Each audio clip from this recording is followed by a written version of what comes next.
Hi, I'm Philip from Optimise Lab, and in this video, I'm going to be doing a tutorial on how to optimize your campaigns using audiences. Now, to start off with, what are audiences and why are they helpful to your Google Ads campaigns?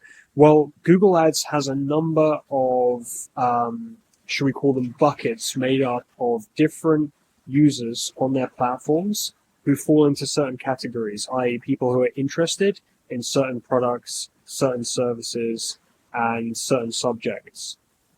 And using those audiences, you can target people who have a similar interest to the type of interest your customers will have. And by doing this, you can help to save on ad spend and maximize the revenue you generate through your campaigns every single month. So when you're in the campaigns tab, in order to begin looking at those audiences and adding those audiences into your campaigns, the first thing you're going to want to do is open up one of your campaigns. So select a campaign. You can either right click and open it in a new window or just click on that campaign. Now, because it's an example account, I actually happen to have one open in this window already. And so once you're in the campaign view, you can navigate over to this section here and click to open in a new tab, or just click this button here for audiences. And if you go ahead and do that, it's going to open up this section, which I already have open in a new window. So this is the audiences section for the campaign. And in order to look at the audiences, the individual audiences, you can go ahead and click here to show this table, and that's going to open up all of the audiences that you have within your campaign. Now, if you don't already have audiences added, then what you can do here is click this button for edit audience segments. So if you click on this, it's going to give you a selection. So I've got that open in a new window already. And so when you're adding new audiences, the first thing you want to be aware of is this setting here.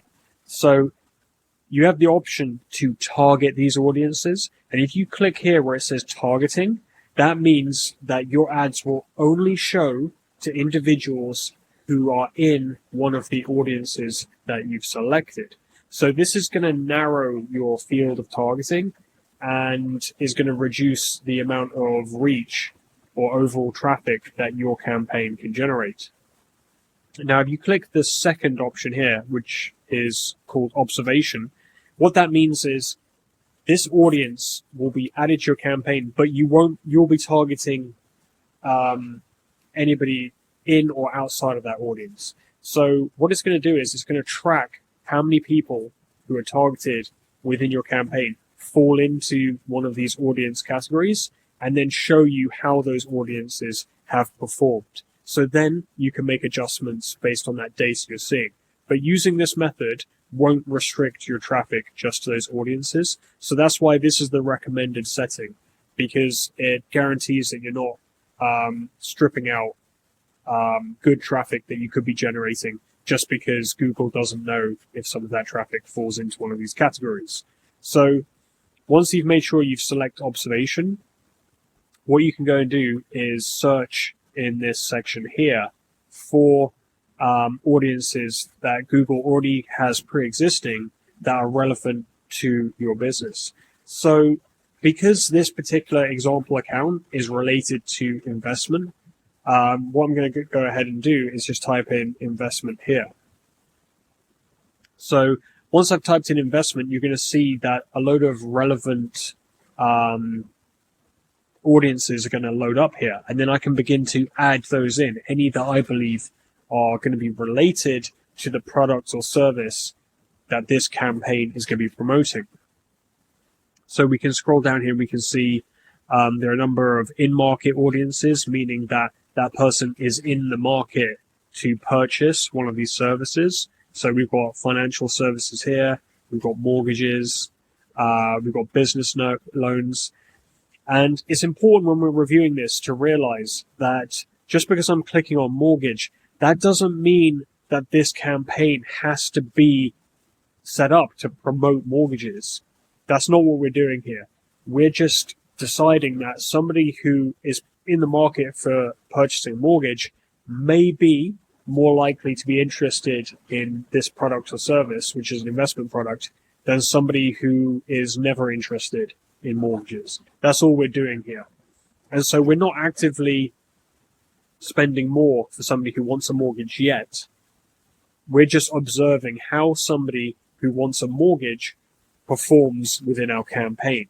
So we're just getting those two criteria and matching them together and seeing, how does this person behave in our campaign? Is this something we want to bid more for, or is this something we want to exclude?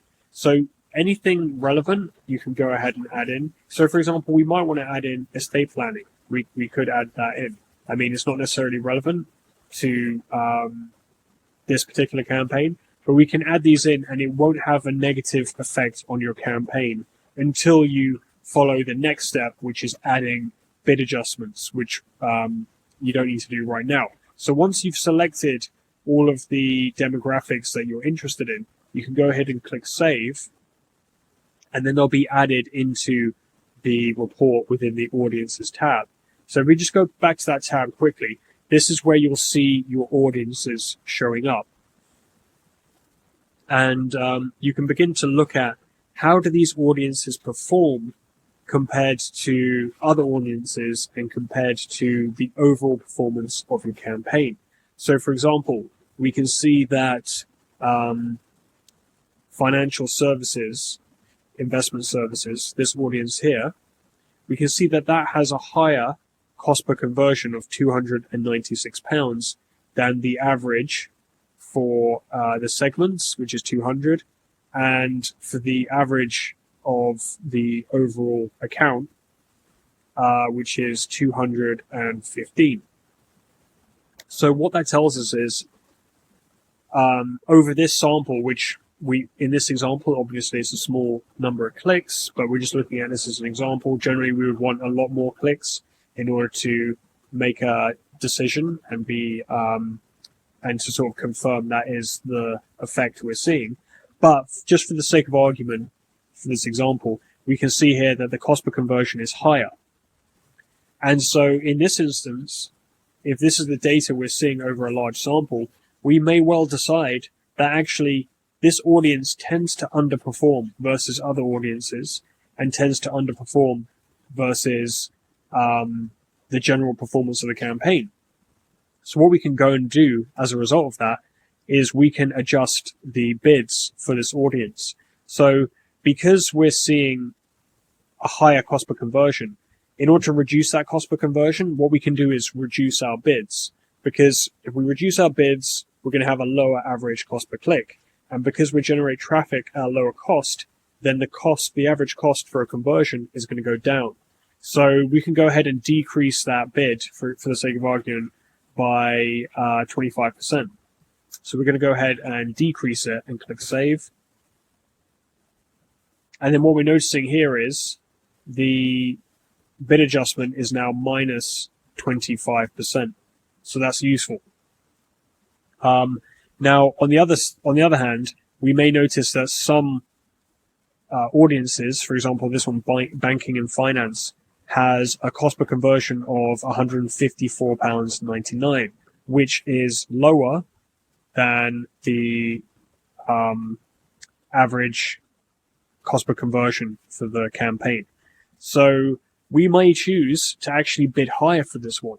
So we want more traffic, which falls into this category of people who fall into this audience, and that could help to generate more traffic from this audience and therefore generate more conversions and more revenue for the campaign and for the business.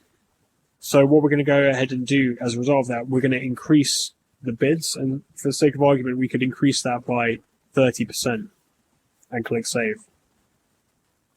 And so for every, for example, bid, let's say the bid is £10, for this particular audience, we would be bidding £13 rather than 10 because it's 30% higher. And so doing this within your campaigns, looking at audiences, how they're performing, and then adjusting your bids based on that is a very effective way of saving ad spend firstly, and secondly, maximizing the sales and revenue through your campaigns. So I hope that's been informative and useful. If it has been, feel free to subscribe, and I'll be adding more videos to help you get the absolute most out of your Google Ads campaigns. Thanks for watching.